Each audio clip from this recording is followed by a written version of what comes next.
Fala galera, professor Edu Lopes na área para mais uma aula saborosa de física, papai. E a aula de hoje vamos falar sobre duas grandezas físicas presentes na dinâmica: impulso e quantidade de movimento. Vamos começar a falar de impulso, uma palavrinha muito usada no nosso cotidiano. Quando você vai saltar, você diz que você vai pegar o impulso. Quando você está brincando com o seu irmão no balanço, ele quer ir mais longe possível, uma amplitude maior no movimento dele, ele diz que é para você dar um impulso maior. Mas o que seria essa grandeza impulso? O que é esse tal de impulso? Galera, temos que entender o seguinte: para você saltar, e como popularmente nós dizemos, para pegar um impulso maior, para você empurrar seu irmão no balanço, para pegar um impulso maior, nessas situações, o que há em comum? Que nas duas situações você está aplicando uma força. Para você saltar o mais alto que você pode, você aplica uma força no solo, o solo aplica uma força em você e você salta. Para você fazer o seu irmão ganhar uma amplitude maior no movimento no balanço, você aplica uma força nele, o que faz com que produza um certo impulso. Então nós chegamos à conclusão que impulso é uma grandeza física criada, é uma grandeza física produzida graças à aplicação de uma força. Beleza? Então, para nós entendermos melhor que impulso, a situação que vai aparecer aí para nós é uma situação simples do nosso cotidiano, que é um nada mais nada menos, o esporte mais popular praticado aqui no Brasil, que é o futebol. Beleza? Então, se nós observarmos aí a situação,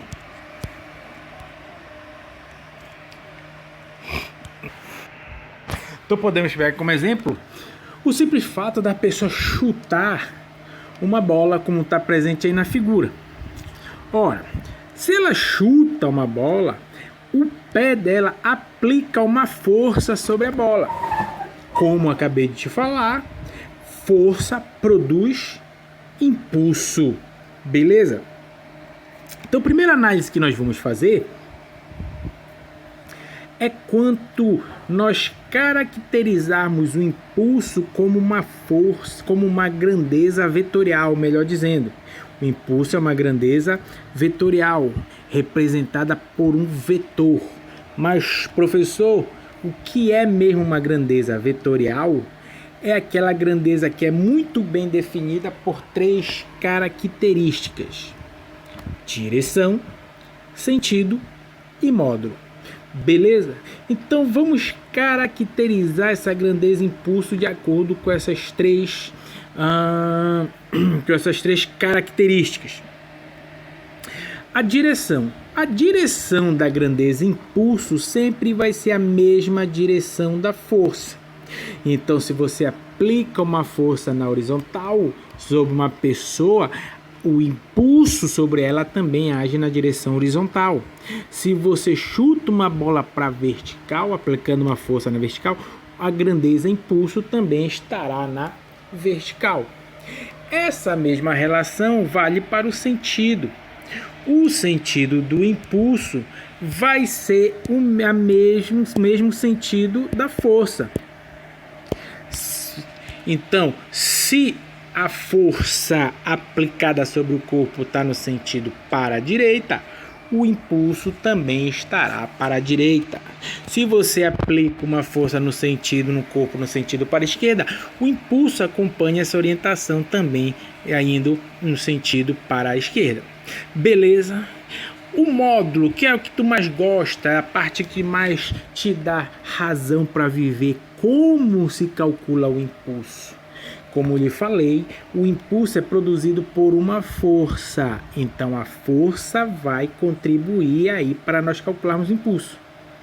Porém, não somente a força, e sim também o tempo em que essa força age no corpo. Esse intervalo de tempo também entra na conta para calcularmos impulso. Logo, chegamos à conclusão que impulso é o produto da força com o intervalo de tempo que ela age na pessoa. Ora, se nós observarmos uma situação, se nós voltarmos para aquela situação que você quer saltar o mais alto que você pode, você vai primeiramente flexionar todo o seu joelho, sua perna, para saltar e tentar atingir a altura maior. Por quê? Porque quando você flexiona toda a sua perna, está aumentando o tempo da força que está agindo sobre o solo. E quanto maior for esse tempo em que a força age, maior será o impulso. Beleza, galera? E a unidade de impulso pode ser muito bem deduzida por a sua própria fórmula. Força medida em Newton, tempo medido em segundo, então a unidade de impulso fica Newton segundo. Beleza, vamos fazer uma aplicaçãozinha do impulso para você ver o quão fácil é isso aqui.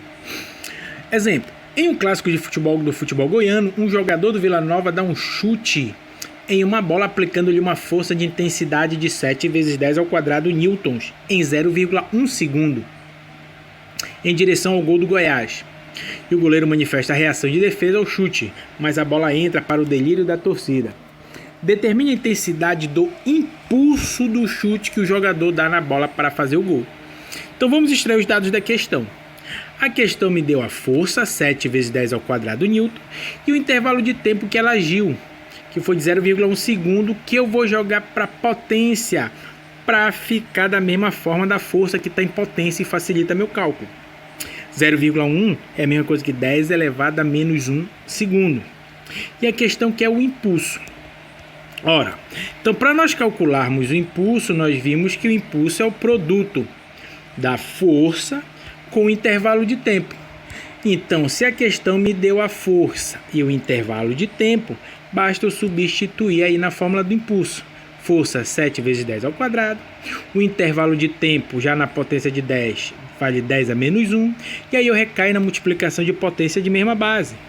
Vou conservar o 7, conservo a base e somo os expoentes.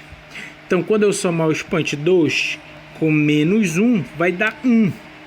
Então, o impulso é 7 vezes 10 a 1 newton segundo, ou 70 newton segundo. Simples assim. Pronto. Assim nós calculamos o impulso do chute do jogador sobre a bola. Fácil, tranquilo, galera.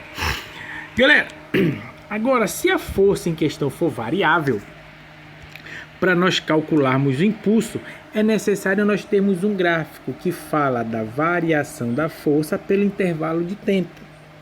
Então, esse gráfico vai estar me falando como a força está variando com o passar do tempo. Eixo vertical é força e o eixo horizontal é o intervalo de tempo. E aí, através desse gráfico onde essa força é variável com o passar do tempo, nós podemos também calcular o impulso. De que maneira? Observando a área formada por esse gráfico. Qual é a figura geométrica formada por esse gráfico aí? Por quê? Porque se eu calculo a área deste gráfico, automaticamente eu estou calculando o impulso produzido por essa força representada no gráfico. Então basta tu calculares essa área para calcular o impulso. Professor, mas como é calcular a área? Aí tu tem que te ligar que figura geométrica o gráfico está formando. Neste caso aí da figura aí do slide, você percebe que essa figura geométrica é um trapézio. Como é que se calcula a área de um trapézio? Base maior mais base menor vezes a altura dividido por 2. E assim eu calcularia a área desse trapézio, automaticamente estaria calculando o impulso produzido por essa força representada no gráfico. Beleza, tranquilo, suave, impulso. É isso aí, galera. A outra grandeza que nós vamos falar é de quantidade de movimento. Antes necessariamente de entrar na quantidade de movimento, vamos falar da relação entre força e intervalo de tempo, que eu ia esquecendo de falar disso, que é importantíssimo. Tio. A relação entre força e intervalo de tempo, que nós vimos aí, a relação entre força e intervalo de tempo, senhoras e senhores, temos que entender que essas duas grandezas são inversamente proporcionais. Ou seja, quanto maior for o intervalo de tempo em que a força age, menor será a intensidade da força. Um exemplo disso, para isso ficar bem claro em nossas mentes, é a atuação dos airbags. Os airbags, que agora é obrigatório de carros já saírem de fábrica com este apetrecho, ele funciona da seguinte maneira: com uma desaceleração súbita, o airbag é inflado para que o rosto, digamos, do condutor, do motorista do veículo, entre em contato com o airbag. E nesse contato, o airbag vai murchando. Ou seja, nisso que o airbag vai murchando, aumenta o tempo em que a força que o rosto aplica no airbag aumenta esse intervalo de tempo. E se aumenta o intervalo de tempo, o que acontece com a intensidade da força? Diminui. Então essa força diminui a intensidade, não provocando assim lesões mais graves. Podemos também relacionar com as paredes de pneus colocadas próximo aos muros nas corridas de automóvel. Se o carro escapar e bater nos pneus, o impacto do carro com o pneu vai fazer o pneu deformar. Até o pneu deformar, isso aumenta o intervalo de tempo em que a força age. Aumentando esse intervalo de tempo, diminui a intensidade da força, fazendo com que o estrago não seja maior. Diminuindo essa força de impacto, faz com que o estrago não seja tanto cabuloso quanto seria se não tivesse os pneus. Beleza, galera? Tranquilo? É a mesma coisa, camarada, se você subir agora na sua casa aí em um banco e saltar e cair no chão. Quando você cai em pé no chão, perceba que você vai ter que flexionar seu joelho. Você vai ter que flexionar sua perna. Porque quando você flexiona o seu joelho, flexiona a sua perna, aumenta o tempo em que a força age. Aumentando esse tempo, diminui a intensidade da força. Então tu não vai sentir tanta dores assim no joelho. Tenta saltar ficando com tuas pernas eretas, com tuas pernas bem retas. Com certeza tu vai sentir uma dor no teu joelho, porque o tempo de impacto vai ser menor. Isso aumenta a intensidade da força. Beleza, galera? Tranquilo? Então não esqueça, relação entre força e intervalo de tempo são inversamente proporcionais. Agora sim, vamos falar da grandeza quantidade de movimento, ou também conhecida como momento linear. Esta grandeza, pessoal, mede a tendência que o corpo tem em ficar no movimento linear, no movimento em uma única dimensão. Beleza? Então, se vamos medir o quanto de movimento um corpo possui, as grandezas que influenciam no movimento vão entrar nessa conta aqui, como por exemplo a velocidade do corpo. Um corpo só vai ter movimento se ele tiver velocidade. E aí então esse corpo vai ter uma certa quantidade de movimento, que também é uma grandeza vetorial. Possui direção, sentido e módulo.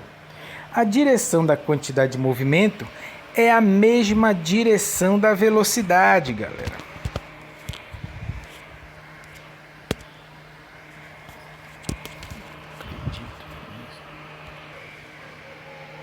Assim como o sentido também da quantidade de movimento é o mesmo sentido da velocidade. Então a orientação dessa grandeza é a orientação da velocidade. Já o módulo vai ser dado pelo produto da massa do corpo com a sua velocidade. Os dois fatores que influenciam o corpo em estar em movimento, a sua massa e a sua velocidade. O produto da massa com a velocidade, nós calculamos o quanto de movimento esse corpo possui, que no sistema internacional, a unidade de quantidade de movimento é o quilograma metro por segundo. Calculando essa grandeza, eu estou calculando a tendência que o corpo tem, a tendência que ele possui em continuar em movimento linear. Beleza? Então, uma aplicação disso aí, para ver como é fácil, ó. Determine a quantidade de movimento do objeto de 5 kg que se move com velocidade igual a 30 metros por segundo.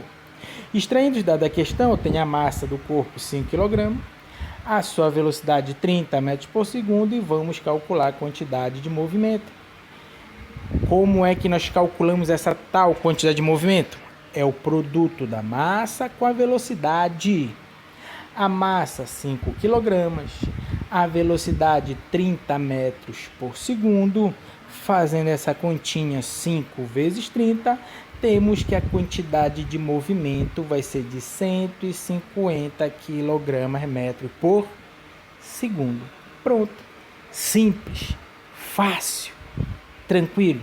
Espero que isso tenha ficado muito claro em vossas mentes, pois nós vamos precisar muito desses dois conceitos para a nossa próxima aula, quando nós falarmos de teorema do impulso, quando nós falarmos de conservação da quantidade de movimento.